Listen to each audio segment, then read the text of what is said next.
கடகராசி என்பர்களே, கடகராசி அப்படின்னாவே ஒரு கஷ்டங்களை மட்டுமே அனுபவித்த ராசியாக இருந்த காலகட்டம் ரொம்பவே அதிகம். அந்த கஷ்டங்கள் எல்லாத்தையும் தாண்டிட்டு ஒரு சந்தோஷமான ஒரு காலகட்டத்துக்காக எதிர்பார்த்துட்டு இருந்த உங்களுக்கு இது ஒரு அருமையான நேரம் அப்படின்னே சொல்லலாம். கல்வியில், செல்வத்தில், குழந்தை பேரில், திருமணமாகாமல் தவிச்சிட்டு இருக்கிறவங்களுக்கு, கடன் பிரச்சனைகளை தவிச்சிட்டு இருந்தது, உடல் ரீதியான உபாதைகளும் தவிச்சிட்டு இருந்தீங்க எல்லாத்துக்குமே இனி நல்ல காலம் பிறக்குது, சந்தோஷம் பிறக்குது, மகிழ்ச்சி பிறக்குது. இதுதான் உங்களுக்கு ஹைலைட்டான ஒரு விஷயம். தொழிலில் நல்ல விமோச்சனமான ஒரு காலகட்டம். தொழிலெல்லாம் நீங்கள் மாட்டிட்டு முடிச்சுட்டு இருக்கோம் அப்படின்னா, இந்த கடகராசிக்காரர்களுக்கு ஒரு 1.5 வருஷத்துக்கு முன்னாடி ஓரளவுக்கு லைட்டாக வெளிச்சம் அடிக்க ஆரம்பிச்சிருச்சு. இப்போலாம் ஓரளவுக்கு அப்படியே கொஞ்சம் கொஞ்சமாக வெளிச்சம் வரதான் ஆரம்பிக்குது. ஸோ அதனால் நீங்கள் பயந்துக்கணுங்கிற அவசியமும் கிடையாது. நீங்கள் ஒரே ஒரு விஷயத்தில் மட்டும் கொஞ்சம் கவனத்தை செலுத்தணும். எந்த விஷயத்தில் கவனம் செலுத்தணும்?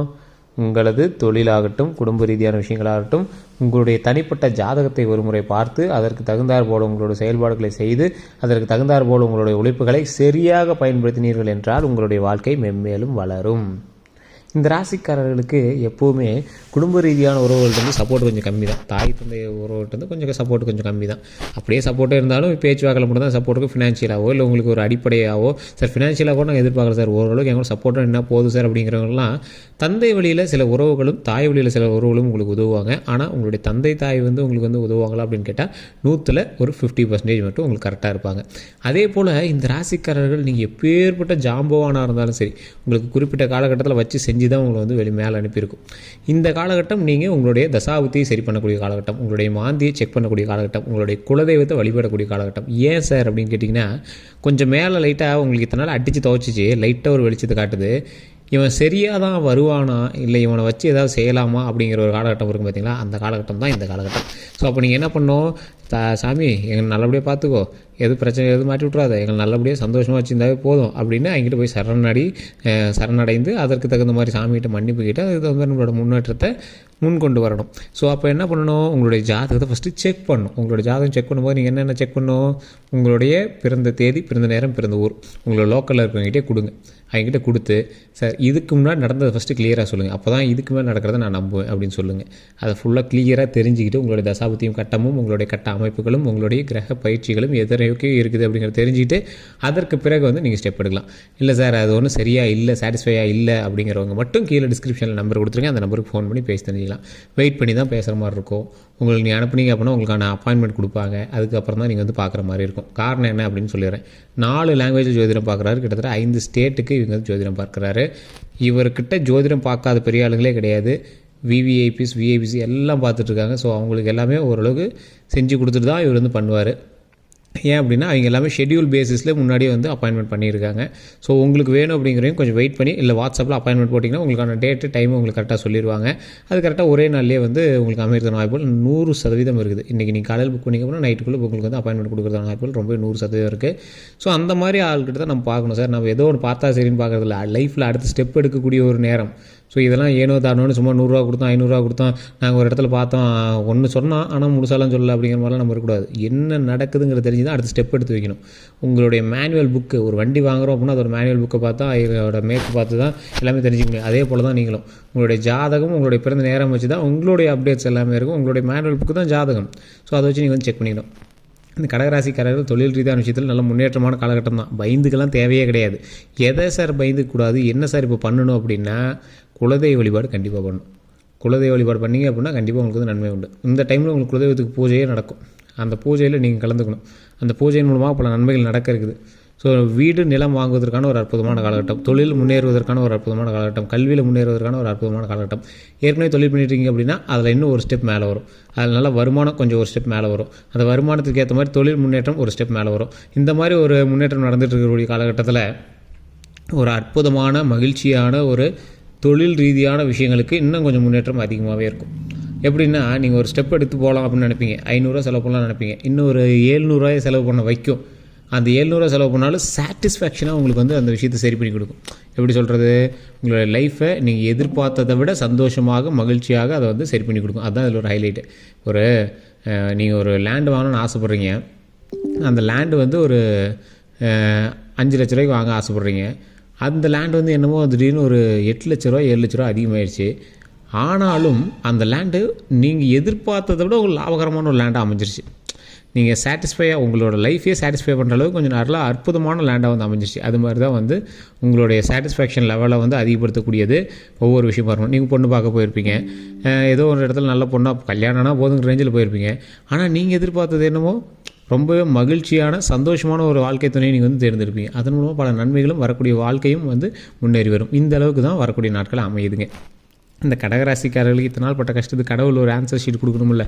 இத்தனை நாள் பட்ட கஷ்டத்துக்கு நீ ஏதாவது சம்பளம் போட்டு கொடுத்துருக்கணும்ல. அந்த கஷ்டத்தெல்லாம் தாண்டி எங்களுக்கு ஒரு நல்ல மகிழ்ச்சியான காலகட்டத்தை நீ கொடுக்கணும்ல அப்படின்னு கேட்டுருந்தவங்களுக்கு இந்த காலகட்டம் தான் ஒரு அற்புதமான ப்ரைஸ். இந்த காலகட்டம் தான் அற்புதமான ப்ரைஸ் அப்படின்னாலும் இது வந்து ஸ்டார்டிங் தான். இது வந்து ஒரு ஸ்டார்ட் அப். வண்டி ஸ்டார்ட் ஆகும்போது கொஞ்சம் ஸ்லோவாக தான் first gear, second gear, third gear அப்படி தான் மேலே ஏறும். ஸோ அந்த மாதிரி கொஞ்சம் கொஞ்சமாக தான் ஸ்டெப் ஏறும். அப்போ நீங்கள் நிதானத்தை கடைபிடிங்க. அந்த நிதானத்திற்கு ஏற்ற போல் தொழிலில், முன்னேற்றத்தில், கல்வியில் கொஞ்சம் அப்படியே கொஞ்சம் பொறுமையாக ஒவ்வொரு ஸ்டெப்பாக எடுத்து வைங்க. நல்ல காலம் பிறந்துச்சு அப்படின்னு நீங்கள் பாட்டு படப்படப்படப்படணும் வண்டியில் போய் முன்னாடி முட்டக்கூடாது. பொறுமையாக நிதானமாக பண்ணணும். கார் வாங்கக்கூடிய காலகட்டம், வண்டி வாகனங்கள் வாங்கக்கூடிய காலகட்டம். நீங்கள் டூ வீலராக இருந்தாலும் சரி, காராக இருந்தாலும் சரி, உங்களுக்கு விருப்பத்திற்கு ஏற்ப ஒன்று வந்து அமையும். நீங்கள் ஒன்று வாங்கலான்னு போவீங்க, அது ஹைலைட்டாக வரும். எக்ஸல் வாங்கலான்னு போவீங்க, புல்லட் வாங்கிட்டு வருவீங்க. அந்த மாதிரி அதாவது ஒரு 5 லட்ச ரூபாய்க்கு செகண்ட் ஹேண்ட் கார் வாங்கலான்னு போவீங்க, ஒரு நல்ல ஒரு லக்ஸுரியான காரை ஒரு 12 லட்ச ரூபாய்க்கு வாங்கிட்டு வருவீங்க. ஒரு ரொம்ப லக்ஸுரின்னு சொல்ல முடியாது, ஒரு லக்ஸுரியான கடை வாங்கிட்டு வருவீங்க. ஸோ அந்த மாதிரி ஒரு காலகட்டம் அப்படிங்கிறதுனால கடை வாங்கியே ஏதோ ஒன்று உங்களுக்கு சாட்டிஸ்ஃபேக்ஷனாக பண்ணிடுவீங்க. அதே போல் இந்த ராசிக்காரர்கள் இத்தனை நாள் கடன் வாங்கிட்டு இருந்தீங்க, இப்போ கடன் கொடுக்குற அளவுக்கு பெரிய ஆளாயிருப்பீங்க. அப்படியே மைல்டாக எங்கே சார் நான் கடன் இருந்துட்டு தான் சார் இருக்குது அப்படின்னீங்கன்னா கொஞ்சம் கொஞ்சமாக சரியாகும். எல்லாத்துக்கும் ஒரு குறிப்பிட்ட ரேஞ்சில் இறக்கி ஏற்றும் பார்த்தீங்களா, அந்த மாதிரி நீங்கள் இறக்கிட்டீங்க இதுக்கு மேலே ஏறி வருவீங்க. ஸோ இந்த ஏறி வரக்கூடிய காலகட்டத்தை நம்ம சரியாக பயன்படுத்தணுமா இல்லையாங்கிறத மேட்ரு. ஸோ சரியாக பயன்படுத்தணும் அப்படின்னா நல்ல ஒரு மகிழ்ச்சியான, ஒரு சந்தோஷமான, ஒரு அற்புதமான காலகட்டமாக வரக்கூடிய காலகட்டங்கள் அமையுது. தொழிலில் நல்ல முன்னேற்றம் கிடைக்குது, கல்வியில் நல்ல முன்னேற்றம் கிடைக்குது. இப்போ நீங்கள் ஒரு முக்கியமான ஒரு விஷயத்தை நோட் பண்ணிக்கணும். ஒரு பேப்பர் எடுத்து கூட எழுதி வச்சுக்கோங்க. ஓம் ஸ்ரீ வராகி அம்மனை போற்றி, ஓம் ஸ்ரீ வராகி அம்மனை போற்றி, ஓம் ஸ்ரீ வராகி அம்மனை போற்றி. இதை கண்டிப்பாக கமெண்ட் செக்ஷனில் ஒரு 3 டைம் டைப் பண்ணிக்கோங்க. எப்போ நீங்கள் ஃப்ரீயாக இருந்தீங்க அப்படின்னாலும் சரி, இந்த வராகி அம்மன் வழிபாடு நீங்கள் கண்டிப்பாக பண்ணுங்கள். ஓம் ஸ்ரீ வராகி அம்மனை போற்றி, ஓம் ஸ்ரீ வராகி அம்மனை போற்றி, ஓம் ஸ்ரீ வராகி அம்மனை போற்றி. ஏன் சார் வராகி அம்மன் வழிபாடு இப்போல்லாம் ட்ரெண்டிங்கில் போயிட்டுருக்கு அதனாலையா சார்? இப்போ ட்ரெண்டிங் இல்லை சார், 1000 வருடங்களுக்கு முன்னாடியே அது ட்ரெண்டிங் தான். ராஜராஜ சோழனுடைய குலதெய்வம் அப்படின்னு சொல்லக்கூடியவங்க வராகியாக வணங்கப்பட்டது. இன்றைக்கி தஞ்சை பெரிய கோயில் போனீங்க அப்படின்னா முன்னாடி வந்து வராகி அம்மன் சிலை தான் இருக்கும். அதற்கு பூஜை பண்ணதுக்கு பிறகு தான் உள்ளே இருக்கக்கூடிய மற்ற தெய்வங்களுக்கும் கருவறையில் இருக்கக்கூடிய சிவபெருமானுக்கும் அபிஷேகம், மற்ற ஆராதனைகள், மற்ற பூஜைகள் பண்ணுறாங்க. காரணம் என்ன அப்படின்னா, அந்த தஞ்சை பெரிய கோயில் கட்டுவதற்கு முன்னோடியாக இருந்தது அவங்களுடைய குலதெய்வம் தான். அதாவது கருவூரார்கிட்ட இப்படி ஒரு விஷயம் நடக்குது, கோயில் கட்டலாம் அப்படின்னு ஆசைப்படுறவங்க முன்னாடி சொல்லிட்டு இருக்கும்போது, திடீர்னு ஒரு நாள் போருக்கு போயிட்டு இருக்கும்போது திடீர்னு முன்னாடி வந்து இந்த ராஜா வந்து போயிட்டு இருக்கும்போது, ராஜராஜ சோழன் போயிட்டு இருக்கும்போது முன்னாடி வந்து ஒரு பன்றி முகம் வந்து அந்த இடத்துல வந்து ஒரு 3 சுரண்டுச்சான் காவேரி நதிக்கரை ஓரத்தில். என்ன இந்த இடத்துல இப்படி வருது அப்படின்னு அது பின்தொடர்ந்துட்டே போனால் திடீர்னு காணாமல் போயிடுச்சான். அப்போ வந்து கருவூரார் சித்தர்கிட்ட இப்படி இதை பற்றி விசாரிக்கும் போது அவர் சொன்னாராம், நீ வந்து கோயில் கட்டணும்னு ஆசைப்பட்டு அதனால் தஞ்சை பெரிய கோயில் கட்டுவதற்கான இடத்தை காட்டி கொடுத்திருக்கிறது உங்களது வராகியம்மன் கடவுள் அப்படின்னு சொன்னதுனால அந்த குலதெய்வத்தினுடைய அருளால் அந்த இடத்துல வந்து அதே இடத்துல அந்த ஆலயம் எழுப்பப்பட்டது. அதுதான் இன்றைக்கும் நீங்கள் தஞ்சை பெரிய கோயில் வணங்கிட்டு இருப்பீங்க. அதுக்கு தான் முன்னாடி வந்து அந்த வராகியம்மன் சிலையை வச்சு பூஜையே நடந்துகிட்ருக்கோம். இது ஒரு காமெடியாக சொல்லணும் அப்படின்னா 23ஆம் புலிகேசியில் ஒரு விடுகதை சொல்லுவார் வடிவேல். பன்றிக்கு நன்றி சொல்லி குன்றின் மேல் ஏறின்றால் வென்றுதால் குலசேகரனை அப்படின்னு ஒன்று வரும். ஸோ அதோட வெளிப்பாடு தான் இது. எப்படி அப்படின்னா, பன்றிக்கு நன்றி சொல்கிற விதமாக அங்கே வந்து ஒரு கோவில் எழுப்புறாரு. அந்த கோவில் தான் வந்து வராகியம்மன் சன்னதி. இன்றைக்கி நீங்கள் தஞ்சை பெரிய கோயிலில் போனீங்க அப்படின்னா அக்னி மூலையில் அந்த சிலையை நீங்கள் அந்த கோயிலை வந்து நீங்கள் பார்க்கலாம்.